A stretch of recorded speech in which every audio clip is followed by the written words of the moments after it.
All right. Yeah. Sion, can you say that one more time, bro? Let me remind me. The thing about how it must be sad living in North Korea, right? Yeah.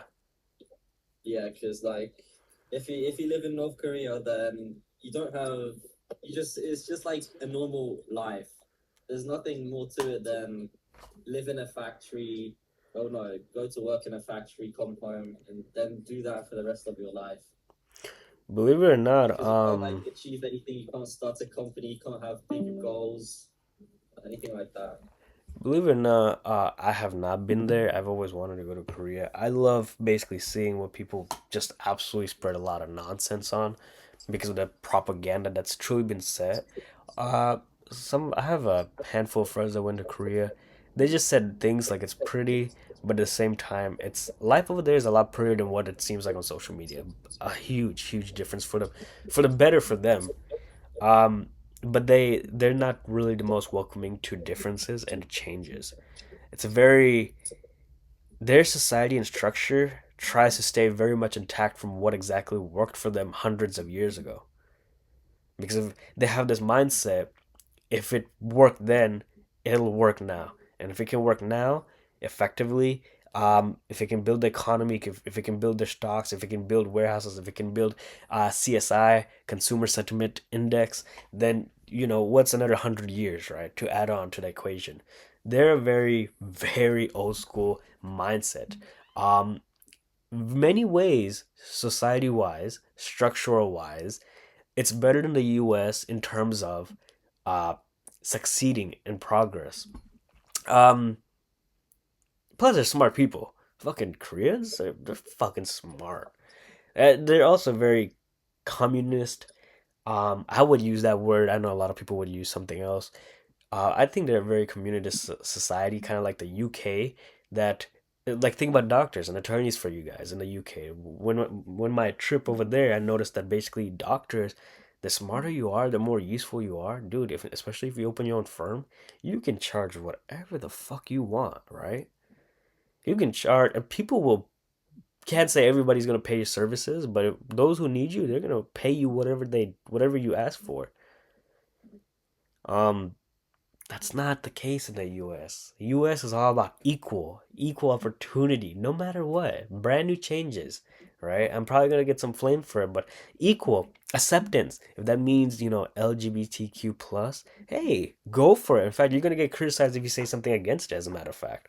I don't really like changes. I bet that's probably saying a lot about my character. It's nice to see them, but when things go wrong, it almost always ends up in fights, physical fights, violence, blood. And people will always lose their lives. People lose their lives a lot in the U.S. for the dumbest shit. So that's where it matters. That's when it should especially matter. Thing about North Korea though, um, kind of like my experience from Dubai.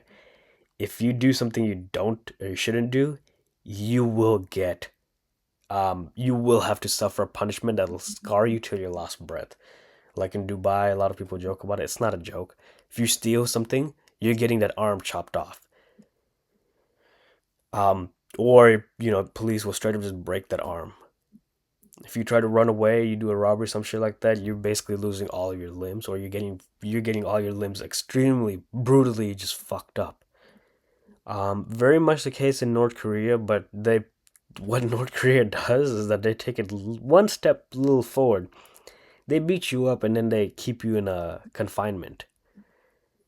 So you die like a damn bloody dog on the floor. And their cells for cases or people who have commit felonies, which almost anything can be committed or can be deemed as a felony in their courts, which is scary.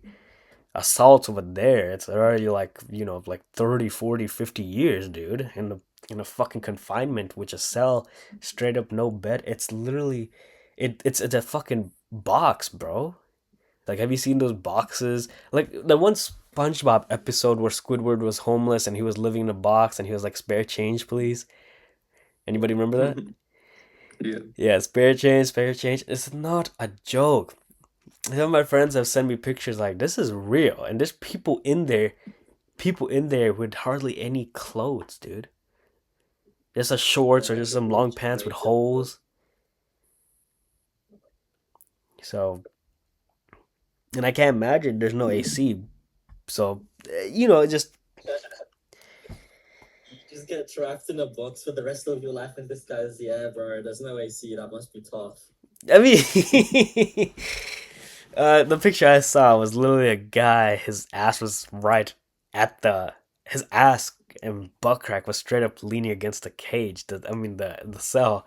So I couldn't see his face. You could basically see his shoulders. He was cramped, dude. He was on all four. Uh, um, yeah, I don't know. Love it, hate it, or love it. Agree to disagree, disagree to agree. Every country treats people very differently. U.S. is actually very generous towards their people. Um, Sometimes it's deserved. Sometimes the worst people who deserve justice get fucked up and caught up in that system too. So that's all I gotta say, man. Would I still want to go to Korea? 100%. I want to see. I love seeing things myself. I'm stubborn. The only thing is, it's just it's scary. It's scary. You Yeah, in every I can country, see what like that. there's this one country one of my friends was telling me you stare at a girl's ass straight up, that's like a misdemeanor. You what? If you're like staring at a girl, I'm pretty sure he said something like somebody catcalled, and then next thing you know, the police that guy got arrested. Um, so That'd be an Arab country. uh maybe the thing about Dubai and those type of countries is that money speaks. So if a guy has money, like a woman has to do. I don't want to get all sexist and shit, but basically, there's nobody on top of that guy who now has inherited that king status. But then, if a woman has money over there, and if she has a business and she's successful, and then she's already a queen, like actually, like Dubai and Middle Easterns are very, very much of that whole king and queen shit. So yeah, those girls, as hot as they are, they're like premium versions of Latinas. Middle Eastern girls, they need attention because they grew up with attention. They grew up being basically praised every freaking second from the moment they were actually able to comprehend what those words mean. So, one little fight and there's no joke. Those girls are quick with divorce too. Faster than Latinas. They're a lot more dramatic and some would say worse. Actually, I do think they're worse than Latinas by far. Let me end this recording here. Oh yeah, back to the brokers, man. We were talking about brokers. Like this is why I kind of started a conversation. Um, I thought you brought up Australia because, to be honest, you were like it sucks to be living in Australia or something of that sort. At least that's what I was able to understand. Hmm? It sucks when you're in the. Okay, here's the thing. A lot of people always criticize me, and it's just one of those things. People don't have experience. People haven't been in the game long enough to understand it. People have always stuck to one thing, and when you're stuck to one thing, that's the only thing you know. At least that's the thing you think you know. But legally, you're not a professional until you've been doing it for 20 years. I've been in the game for half of that, 10 years, so that sure makes me better than most people, experience wise. Doesn't make me a professional either, though, legally. But if you're with a broker in the US, like if you're a citizen, then those rules apply to those individuals. If you're in Australia, if you're in any other country outside of the US soil, Um, U.S. is actually a offshore broker to you. You know why? It's because whenever all these court cases and everything occurs, it has to be to their abiding citizens. And every broker, I have not yet seen a broker that has said otherwise. They do have return policies. They do have ticket issues. You can ask for refunds, but again, it's all those rules are to their abiding citizens. Every every broker I've been with says that in their disclaimer. If you're not affiliated on the grounds where this broker has been established, you are considered foreign, and so rules may not apply to you. Um, That's the biggest thing. A lot of people, honestly, that's something like 99.7% of people just do not understand, dude. They do not understand. So many people look at these small island brokers. It's because they're havens. It's because when you're on a small island and when there's hardly a government or political system or structure, they're not inclined to be tight on their investors. That's free will at other words, you know? So, um, I've always preferred to be with small island brokers, offshore brokers, in other words, from the United States of America, because first of all, I don't have to do my taxes. Who can actually see my taxes until whatever money that comes through my bank account, whatever comes through my bank account in the U.S., you know, the U.S. system, that's where I just have to fill up my finances. That's the taxes that I only take care of. I can say that, and I'm not trying to say this is financial advice, but this is a huge cheat code. People literally will never be able to fathom. If I'm making the same money that I'm, you know, with a U.S. broker, dude, just being straight up, I don't think I would have half of the things I would have because I would straight up owe it in taxes to the IRS.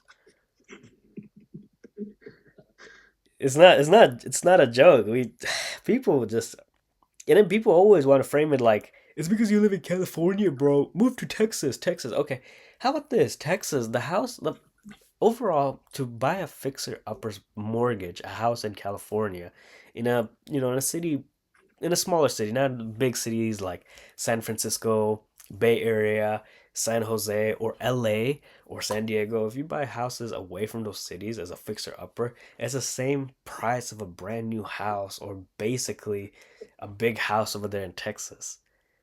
It's not that much cheaper, dude. And you have to think about, preferences. California, you're never gonna be weather-wise, you're never gonna be in a critical situation. In other words, your taxes and mortgage insurance will be a lot less. Um, Nobody talks about that because we don't have hurricanes. We hardly ever have earthquakes. I mean, actually, that's kind of a hit or miss, to be honest. But for the most part, when they hit, it's almost always close to the borders um, of California.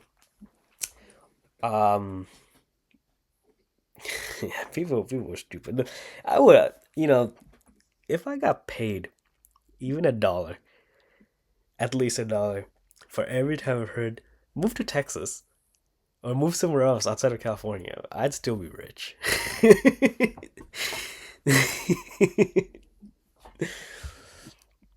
So yeah.